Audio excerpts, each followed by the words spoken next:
Hi, everybody. Thanks for stopping by. My name's FM Jellico, and you're watching episode 19 of the Dafuge Challenge with Enfield Town FC.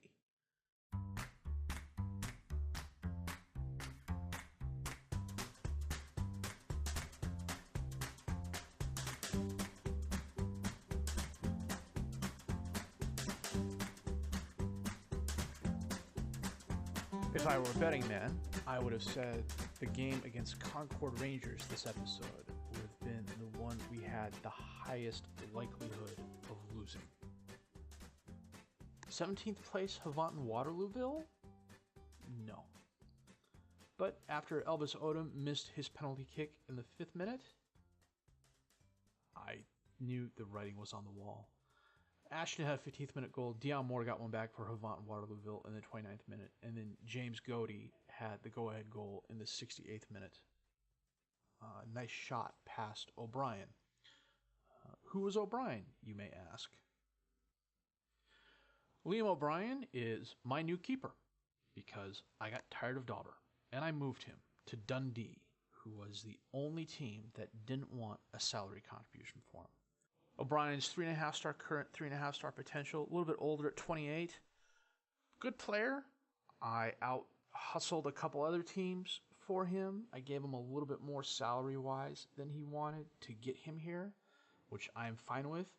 He and Shelby will be switching every couple of games or so. I want to get them both involved. If one of them has a very good run of games and manages to claim the position as their own, they get to stay there. If they have another Dauber-like performance, they're out. Honestly, Dauber was just making too many stupid mistakes for me. And in games where we'd fall behind, that's when they really came through. That determination was just killing me. And I like high determined players. All the success I've had in Football Manager have come on teams where they've been determined, amongst other factors. But he's my keeper for now. Injury-wise, this is what we're looking at. Luke Rawson is out with a dislocated shoulder for at least the next 6 weeks. Charles Clayton has a fractured cheekbone. He can play, but he can't really practice all that much, which is fine. Lucas Green-Birch is out for at least another 11 days. Luke Benbow is out for another 12 days. Montel Moore is out for another 2 to 5 weeks. If our luck holds when it comes to injuries, chances are everybody will be coming back towards the end of these injuries.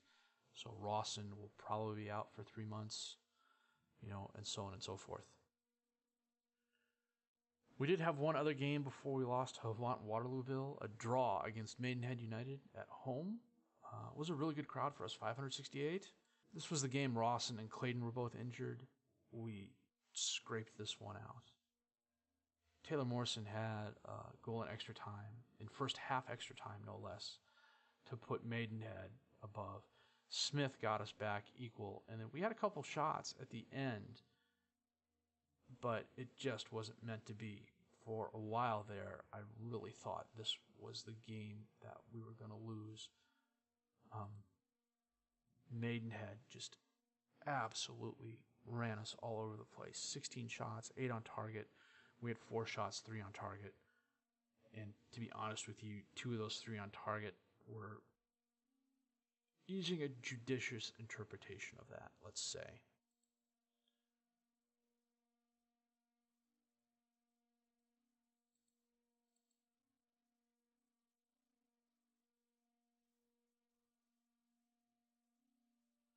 You can kind of tell we don't have our best 11 on the field just by looking at our shape. It's not as clean and compact as it has been in past games, especially on our win streak.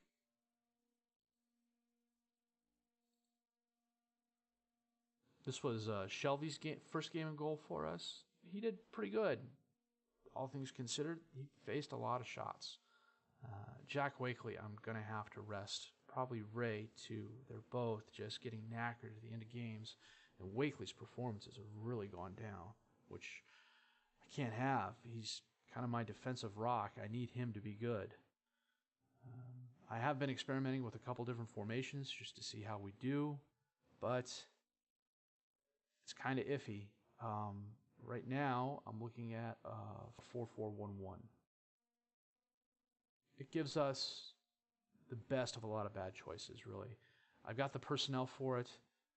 It leaves me a little bit weaker up top than I like, but it's one of those cases where the people I have on the bench, once I get the starting 11 and everything all sorted out, can come in and play more than one position, and the quality of that position doesn't go down by a whole lot. You know, I could keep trying to play my 3-4-3, but my striker depth is woeful.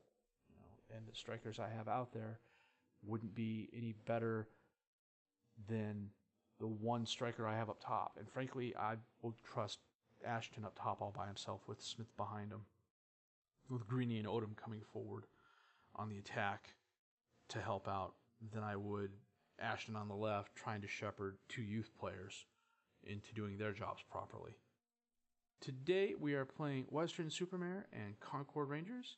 I am going to set the roster, and then we will get to the Western game. Back in a bit.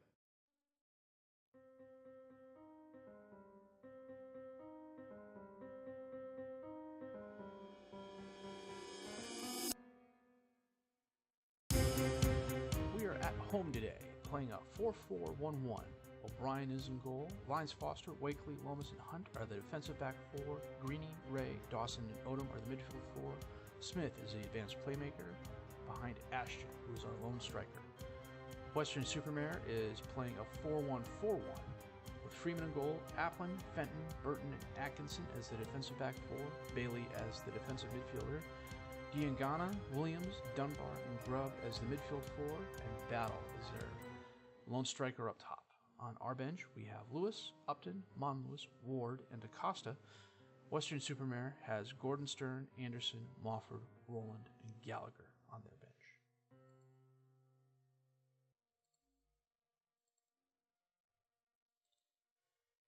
I will have you all know my streak of not being able to get all the players to agree with me is entirely intact.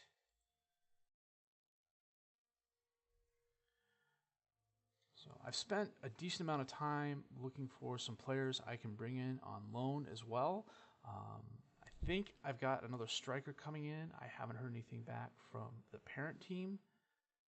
We'll see what happens. I thought I had a line on a player named Jack Storer, who is a very good striker for this level of football. Because of the salary limitations I'm under, I could not offer him the salary he wanted, and he wanted like 650 pounds a week, which if I had the salary to pay him, I would have paid him, because he's one of the best strikers I've seen out there for this level of football.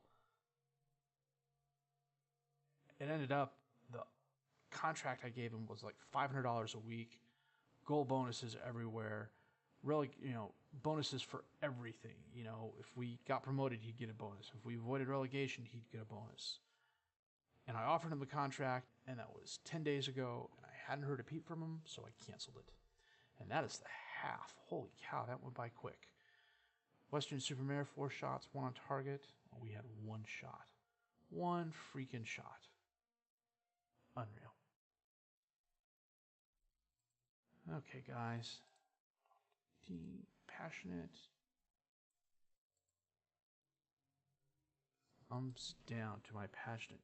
We can still win this. An invincible season would have been nice, but I knew the writing was on the wall. We were due to lose a game at some point in time. We've just been scraping by with too many good luck draws and snatching victory from the jaws of defeat in a couple other places. I knew once Odom missed that penalty kick, we were in for it. I would have thought the next game we're playing actually, the Concord. Oh, Ashton. Oh, nice shot. Oh, get it back. Yes. Oh, lower league football right there. The keeper misplays it, lands 6 feet in front of him, and a player who is on the ball takes advantage of it. Ashton with a nice save, but he gives it away. Fenton kicked it to the keeper, who couldn't hold on to it, and Ashton rushed up and scored. We're 70 minutes into the game. That's gone by quick. Holy cow. Odom is on a 6-4. Monlewis is going to come on for him.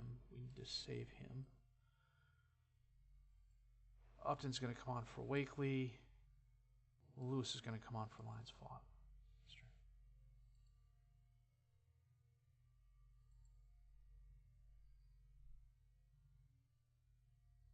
That was... Ashton made a nice save to keep it in play, but... Uh-oh. Anderson breaks through the line. He's got an option in the center. Crosses it. Oh, nice save. Roland is there. Puts it by O'Brien. Spoke too soon. Hit the wrong button. Anderson crosses it in. Lewis with the save, but it goes right to Roland. Well, I don't know that you could have prevented that, but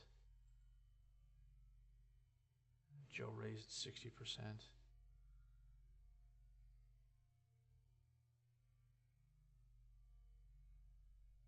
Well, I'll take a tie. Oh, nuts. Battle. Lomas with a nice defensive play. Sends it out to Bailey, though. Mofford has it. Dawson takes it away. Lomas has it again. Ray with the interception. Just bomb it forward, Smith. Thank you. Skin of our teeth. And technically, we were better than them the whole game. We each had 6 shots. We each had 3 on target. They had more fouls than us. We had the possession advantage.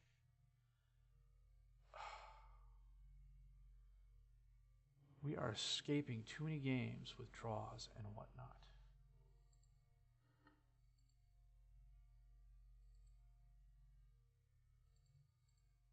Lucky, and only a third of the team agrees with me. Okay, we've got Concord Rangers coming up next. They are currently 5th in the league. It's going to be a hell of a game, and I've got more scouting to do. So I will be back in a few. Well, I was able to bring in one more lone player. Chalice Johnson comes to us from the Crew Under 23s. It's kind of the right-footed version of Ashton. He plays a really good advanced forward, decent physicals, decent mentals, really good dribbling, finishing, okay first touch. He's better in the air. His passing could really use some help, and he's doesn't have the best work rate. That's about the only drawback to him. But for this level, he's a really good player. I've only got him for 4 months, and frankly, I don't see him staying here long term unless he just explodes into the next Lewis Green Birch, which I don't see happening. But he was the best free option out there, and I am more than happy with him. We are facing Concord next. I will be back with that in just a second.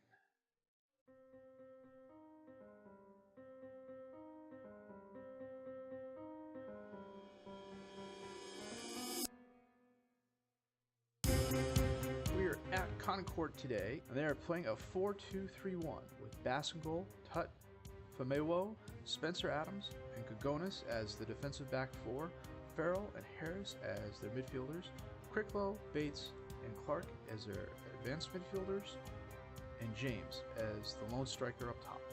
We are playing our 3-4-1-2 with O'Brien in goal, Lyons Foster, Wakely, and Lomas as the defensive back 3, Greeny, Ray, Dawson, and Odom as the midfield 4, Smith is the advanced playmaker with Ashton and Johnson as the strikers. Concord has Knotts, Lee, Colley, Okosiemi, and Teafe on their bench, while we have Shelby, Upton, Monlewis, DaCosta, and Thompson.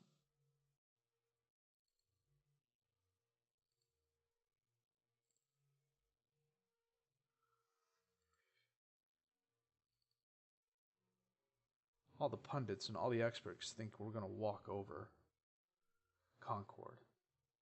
And when I tell the team that, they get upset. I can't win for losing when it comes to pep talks. Concord in the yellow going right to left. Clark going up the right side, back to Harris, to Bates, to James, to Clark. Well, he's fouled. It's a free kick. Farrell with a free kick in. Lomas to Odom. Back to Farrell on the right, though. Well, it bounces off one of our players, and the highlight ends. I think for the time being, whichever goalie isn't starting is going to be on the bench, just in case one of them has a horrible first half, that is. Well, Dawson up to Smith, over to Ray, up to Ashton, but Concord intercepts, sends it up. James has it to Quicklow, and it hits the outside of the bar. Nice attempt. Didn't count as on target, though. That's kind of odd. It hit the frickin' post, for crying out loud. 30 minutes in. Concentrate, guys. They've had a lot of shots, but they're wildly off-center.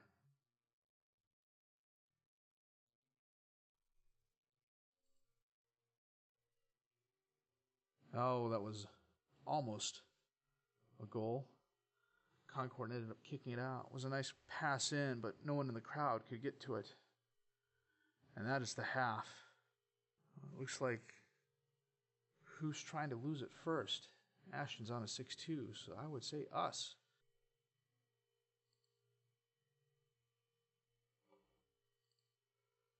You know what?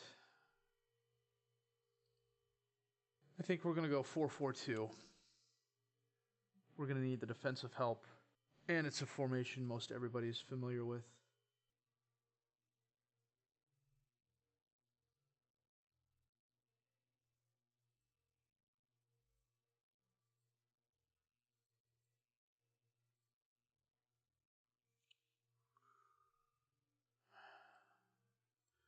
You know, we're going to go to a 4-1-1 here because I just do not have the striker depth.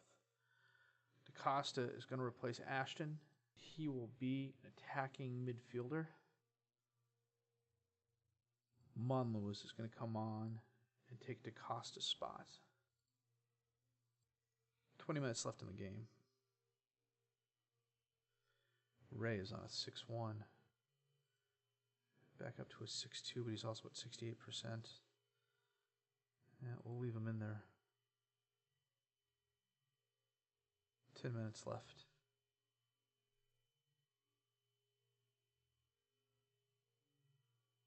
Three minutes left. Concord has just outshot us, but they've been wildly inaccurate.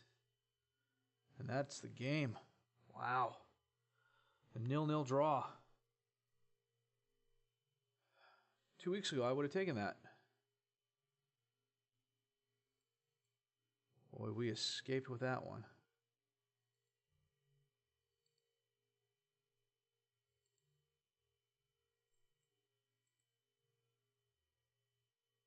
Boy, did we escape with that one.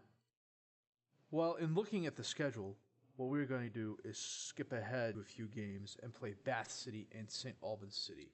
Not only is that home and away, but Bath City is currently second in the league, and St. Albans City is third.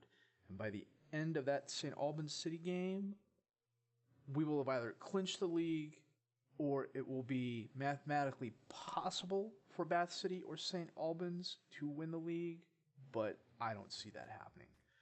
These games in between are going to be key. After a 24-game non-losing streak, we haven't won a game in our last 6. The good news is we've got some of our strikers coming back healthy, and that can only help us. We've been at the top or near the top of the table for 3/4 of the season. If either or both Bath City and St. Albans City catches fire and go on a win streak, and we don't win enough games, there's a good possibility we're going to end up in the playoffs instead of capturing the league outright. And that's not something I'm looking forward to. Too much weird stuff can happen in the playoffs. And it would be absolutely gutting to end up losing first place and then go into the playoffs and then not make it out. Especially having been as good as we have been this season as a whole. I, however, am trying to remain positive in that we are going to win the next few games out of here. And that St. Albans and Bath City aren't going to win as many games as they need to. I think we have a really good shot of clinching the league. If we don't, though, I shudder to think of what that'll do to the team. If you liked what you've seen and heard, please leave a like and subscribe to the channel. Questions, criticisms, comments, leave them down below. I do my best to answer each and every one of them. My name's FM Jellico, and I thank you for watching.